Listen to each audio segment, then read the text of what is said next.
you, Brenda. Our next and final speaker is David Robinson, who is due to graduate in a few weeks' time from his BA at Haverford, majoring in sociology. Next year, he is committed to volunteering, doing agricultural work in Tanzania with 2 seeds. He's giving a paper today on... I just keep losing the papers. Football is a very macho world, homophobia and masculinity in contemporary soccer cultures. Thank you. Thank you, James, and all the other presenters. Those were really fascinating. I'm going to switch up the focus a little bit and talk a little bit more about men's soccer. And that's not to say that there's a lot of overlap between the topics of femininity we've seen in the other papers. But in particular, I want to discuss the relationship between homophobia and masculinity in men's national soccer cultures across the world. So we can start with a brief background. As we know, homophobia is widespread throughout the world. There are only 19 nations where same-sex marriage is legal. However, athletics and especially men's team sports are an area of culture and society in which homophobia is especially prevalent. Even in countries that have developed more progressive attitudes towards homosexuality, homophobia still persists in the national sports culture. A recent Sports Illustrated article explains that sports, quote, used to be a proving ground for social change, and at some point society raced ahead of pro sports. So if we're looking at soccer, there are hundreds of thousands of professional soccer players around the world, and there are 3 openly gay players. Why is this? Why do sports, and some sports more than others, retain a culture of homophobia in a national culture that is becoming more accepting of homosexuality? So over the next 15 minutes, I want to demonstrate that there's a relationship between masculinity and homophobia in men's soccer. Sports that are highly associated with masculinity are going to have more of a culture of homophobia than sports that are less associated with masculinity. And these ideas of masculinity vary in different national contexts. So in my analysis, I look at 3 different countries: England, Brazil, and the United States. In both England and Brazil, soccer or football is the national sport. I think it's fair to say that if England is the pioneer of modern football, then Brazil is the heart of world football. In both these countries, soccer is everything. It dominates media, sports viewership, television, and it's really embedded in the national culture. In the United States, nothing could be farther from the truth. There's a strong national sports culture, but it's focused on football, baseball, and to a certain extent basketball. So what does this mean for homophobia in soccer? National sports cultures are very masculine. According to sociologist Doug Hartman, sports are, quote, organized and run primarily by men. Athletic activities require attitudes and behaviors that are typically understood to be masculine. I can piggyback off all the quotes that Josh had about sports being a socialization space for men. Masculinity is in traditional forms about being heterosexual, strong, virile, powerful, and aggressive. And all these attributes are not associated with homosexuality. So, in short, national sports are masculine, and traditional forms of masculinity are homophobic. We can think about homophobia then as a function of masculinity in a given culture. So let's take a look at the data. The first thing I did is I wanted to control for homophobia in a national context in order to isolate homophobia in a sports culture. So I looked at a Pew Foundation study that looked at both legal and public opinion data on homophobia, and they looked at England and Brazil and the United States. So in both Brazil and England, same-sex marriage is actually legal, and as in the United States, as we know, it's on a state-by-state basis. So they also looked at public opinion data. They asked a sample of citizens from different countries, quote, should society accept homosexuality? All 3 countries, should be noted, were far above the global average, but England had the highest, with 76% of respondents saying yes, and both Brazil and the United States, 60% of respondents said yes. So we can take a look at this data, and we can reasonably conclude that England is the most accepting country. After all, same-sex marriage is legal. and 3/4 of the country says in the study they accept homosexuality. And then both Brazil and the United States are a little further behind. So maybe a reasonable conclusion from this is that English soccer culture is the most accepting towards homosexuality after between the three countries, and Brazilian and American soccer cultures are slightly less accepting. But as we're going to see, this isn't necessarily the case. Brazilian and English soccer cultures are the least accepting towards homosexuality, and the US is the most accepting. So I'm going to go through on a country-by-country basis. And just a note on my data, I took a quantitative view because it's really not easy to take stock of attitudes towards homosexuality. Homophobia is prevalent in male enclaves, terraces, locker rooms, sports pubs, and it's kind of subverted from public view, even in places where a culture of homophobia is very prevalent. So the instances that I'm going to talk about should be seen less as isolated occurrences and rather ones that expose a broader, under-the-surface view of homosexuality. So let's take a look at England. First, there's Robbie Rogers. As we know, he's an American soccer player playing for Leeds United in 2013 when he announced on his blog that he was gay. I was looking last night at the title of that blog post was "Just Getting Some Shit Off My Chest," which I thought was pretty fun. He was at the time the most prominent player who had announced his sexuality. Since then, Thomas Hitzelsberger, retired German national team player, who's capped 52 times for the German national team, has come out. So he retires from soccer in England and moves back to the United States, and then 6 months later signs with the LA Galaxy. So we'll return to that a little bit later. So it's really hard to know what a culture of homophobia looks like for a gay player in England, because no English player has come out since their playing career, except for the first player, Justin Fashanu, who came out in the 90s. Fashanu was an up-and-coming player for Nottingham Forest. When people began suspecting he was gay, he was visiting gay bars in the city, and he was verbally and physically abused by his coach, Brian Clough, the coach for Nottingham Forest at the time. He was eventually benched, let go from the club, had stints at other clubs, and tragically hanged himself in 1998 after he retired.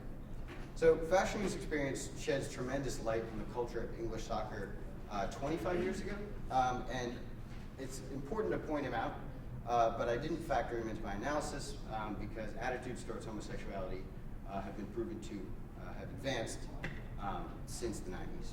So after Fashanu and a third division player in Sweden, Rogers became the third openly gay footballer when he took the field for the Galaxy in 2013. In an interview, Rogers said, quote, "In football, it's obviously impossible to come out. The football culture in the UK is a bit behind, a bit more homophobic and racist than it is here. I don't know why that is, but I just felt that way," unquote. So there are a number of occurrences of homophobic abuse in English soccer. Fans were convicted for abusive chants directed at Brighton and Hove Albion. Brighton is considered to be the gay capital of England, and so fans of Brighton are abused. There's homophobic abuse directed at them. There was a study done during the 2012-2013 season that found that 70% of the games that Brighton played in, there was homophobic abuse directed at fans, and in several times ended in violence. Sol Campbell and Graham Lassou are two prominent players that have been abused on the field by opposing players and fans. And even Rio Ferdinand and Paul Scholes, two prominent players from Manchester United, have been caught making homophobic remarks. Former manager Alan Smith remarks, quote, "I've had players over the years who were single and read books, and so other players said they must be gay. I think being openly gay would be something very difficult to live with in football. You can get drunk and beat up your wife, and that's quite acceptable, but if someone were to say I'm gay, it's considered awful." So instances of homophobia exist in England and are reflective of a culture that's not fully accepting of homosexuality. We can move now to Brazil, which of these three countries is, in my analysis at least, by far the most homophobic in its soccer culture. One of the indicators of this is that in comparison to England, where instances of homophobia are more hidden from public view, in Brazil, these things exist in the public sphere. What I mean by this is that people do homophobic things, make homophobic comments in the media, and it's very common for you to hear prominent players and spokespeople for Brazilian soccer making these homophobic comments. We can start with Luis Felipe Scolari, the current coach of the Brazilian national team, who several years ago said that if you found out a player on his team was gay, he'd throw them off the team. Keep in mind that this is the current head coach heading into the 2014 World Cup. Brazilian defender Alex is among other famous football figures in Brazil who have also made homophobic remarks.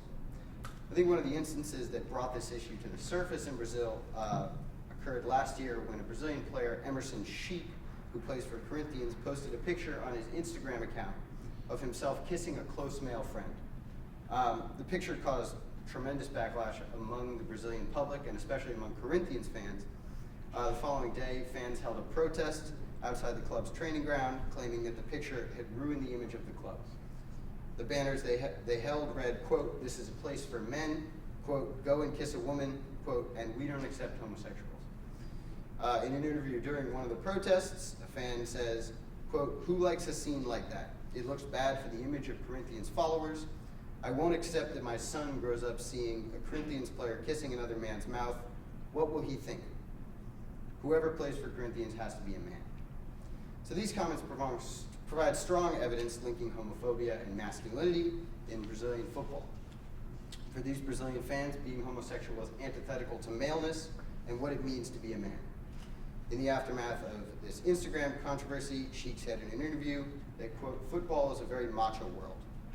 Now also note that there has been positive reaction to this occurrence, but it doesn't necessarily negate the culture of homophobia that's very prominent in Brazilian soccer. Another instance occurred a little earlier in 2007. Richarlison, who at the time played for Sao Paulo, sued a rival coach for calling him gay at a press conference. The court case was actually thrown out by the Brazilian judge, who stated that it was not reasonable to accept homosexuals in Brazilian soccer. That football is a, quote, virile game, not for homosexuals. So we've already talked about how it's more common for homophobia to be present in the terraces and in locker rooms, but in this case, homophobia is embedded in the country's judicial system. It's institutionalized in a way that demonstrates how culturally accepted homophobia is in Brazilian soccer. So we can see differences between Brazil and England, but in both, homophobia is closely linked with masculinity, and with soccer being considered a very masculine sport.